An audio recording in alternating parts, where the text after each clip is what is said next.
Elliott. Go ahead with questions whenever you're ready.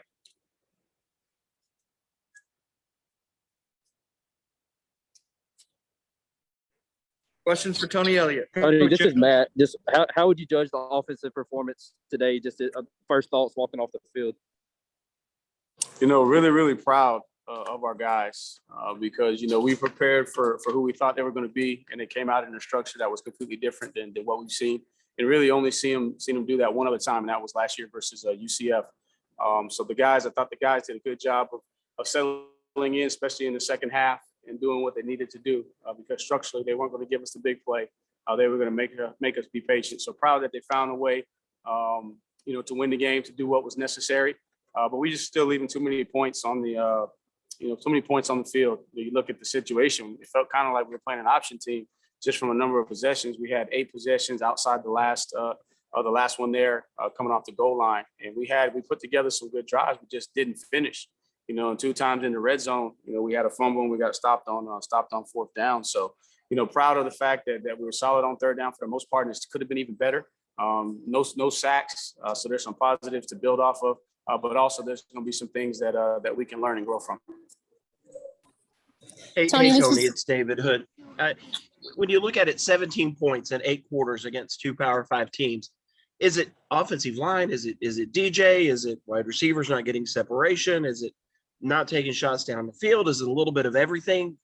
Just your thoughts? I think the turnovers and then just critical mistakes and not coming up with plays. We had a play there in the first half where with receivers coming open, we triggered just a little bit quick on third down, which would extend a drive. And then you had a situation there in the second half, where we get a ball to Ross and we don't come down with it. So it's just a combination of a lot of things. But in particular, this game, if you look at the structure, what they were doing is they said, we're going to sit back and we're going to give you a 3-man front and we're going to drop 8 in the coverage. So we're not going to give you anything over the top, right? We're going to see if you can be patient. And so our whole game plan had to switch once we saw that they came out. And structurally, we're going to be different than what we were anticipating. Very, very different than how they were versus last year, and then what we've seen coming outside of Kennesaw State. Kennesaw State is a triple option team. Tony, this is Grace Rayner with The Athletic. Just what went into the decision to not putting DJ under center there at the end of the game? Coach talked about in that situation, we wanted to see if we could try and draw him off sides. We haven't been a much under center team, in the past. And so we were going to do what we did, and we hand the ball off, we get out, we just happen to fumble it. We hold on to that ball, we get out of the end zone there and the game's over. And then also too, that was a situation where the discussion is, do you take a slow safety there? And then kick it off with only 7 seconds. So the biggest thing for us is we try to draw them offside that first play, took the delay of game, and then came back and just say, let's do what we do, and we're a shotgun team, and we hand the ball off. Coach Elliott, CRS. Thoughts on how the offense was able to battle and regroup in the second half, and what's your mindset and plan going forward after a tough night like this one? So we came in at halftime and basically, we had to regroup. Really, really proud of the staff. Thought that it was a growing moment for us to come together, especially with some new guys on the staff, being in an adverse situation there. But had 3 possessions, and we're driving on that first possession and we don't convert that 3rd and 4th. Then we go down and have a 12-play drive for a touchdown. Then we're on another 12-play drive after that, and we fumble in the red zone. So really, really proud of how they responded. We asked DJ, we said, hey, in this situation, you got to give us an extra hat. I thought he came in and he ran the ball well. We actually had the conversion on the short yardage situation before we fumbled it. So proud of the heart of these young men. And it's an opportunity for us to grow and get better as a team and, give us some confidence and understanding that, hey, their plan was to not give us the big play and see could we be patient. And for the most part, we did that. But we also played into their hand a little bit with the 4th down stop that we didn't convert there. And then the other turnover in the red zone. Hey, Tony, this is Anna with Clemson 24/7. Just talking about not giving up the big play. How would you assess how the offensive line did? From a protection standpoint, when we did need to throw it, we had solid protection there. And then they just settled in. And what they were planning on doing is try to get leverage on our offensive line and create a lot of single blocks. And then they were moving around, slanting and angling where you got to catch the movement. Then the linebackers were up there close, in particular after the first couple of drives. And they got guys standing right on the edge of the box. and trying to make you get flat. So I thought the guys did a good job of just handling the situation and finding a way, when the game was on the line to come up with the drive to put us in position. We just got to finish. If we finish two of those drives there with points, especially in the red zone, it's a little bit different feeling coming out of the game. Tony, this is Larry Williams. So what was the thought process there on the 1 yard line, going from the shotgun instead of under center? Right. So as I answered that question earlier, is just we've been, how many times have you seen us up on the center? We just been a shotgun team, and we do what we do, and the biggest thing there was not risking we hadn't been on the center all game and risking a fumble snap right there. And then again, we tried to draw them off sides, see could we steal 5 yards, and they jumped a little bit, but not far enough into the neutral zone. We took the delay. And then we came back, we handed the ball off, and actually we're out of the end zone. Just young backs going to grow from that situation. We don't secure it. We fumble it back into the end zone, and it results in a safety. So biggest thing is, we've been a shotgun team. That's what we do. And that'll be something that we'll have to assess going forward as well. A learning opportunity for us as a staff. Hey, Tony, twofold. All right, Go ahead. Twofold question. First off, on that front, was there any consideration given into like a fly pattern and throwing the ball out of bounds on that final, snap in the end zone? And then secondly, what do you see from DJ mechanically that you think he needs to clean up? The first part of the question, that wasn't really something that we discussed in that situation. And the biggest thing, for DJ is just, constantly working on his footwork in the pocket, making sure that he's not throwing off balance, that he's not leaning away from his throws, just keeping his front shoulder locked in on his target. He missed a couple throws. Like to see him do a little better job on that back shoulder throw, and then that third down throw that we missed there in the first half on the post route or the slant route that Joe was coming open on. Tony, this is Matt. Were you disappointed at all that you weren't able to have more success rushing the ball with them dropping covers? Well, we knew that if it took us having 4 yards in a cloud of dust, that's what we needed to do to find a way. Because the biggest thing was, they were trying to bait us into. If you watch, they were doing a lot of different things. They were showing press, they were bailing, and they were trapping, and they were squatting. They were doing a lot of things to try and confuse the young quarterback in the passing game. Again, they probably half the game, if not more. They were dropping 8 guys into coverage, and then again they were moving that front, so that you couldn't really hat them up like the way you wanted to, and then they were peeling you off any double teams.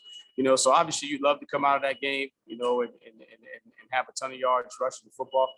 But at the same time too, we said coming out of the half, so let's be effective. But if it's 4 yards in a cloud of dust, let's try to figure out how we can target these guys, hat them up, and just keep moving the chains. And proud of the way the guys bought into that coming out of the second half, and they found a way to score enough points. But also too, it's a great learning opportunity that when we get into the red zone, we got to be able to put points on the board.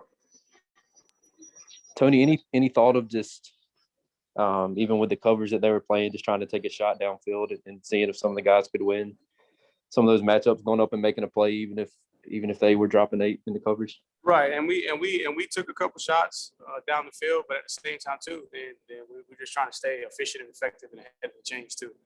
So you take a shot, maybe you get a PI, maybe you convert a play, but then also too, man, they were squatting hard, changing some of your coverage reads, at the line of scrimmage.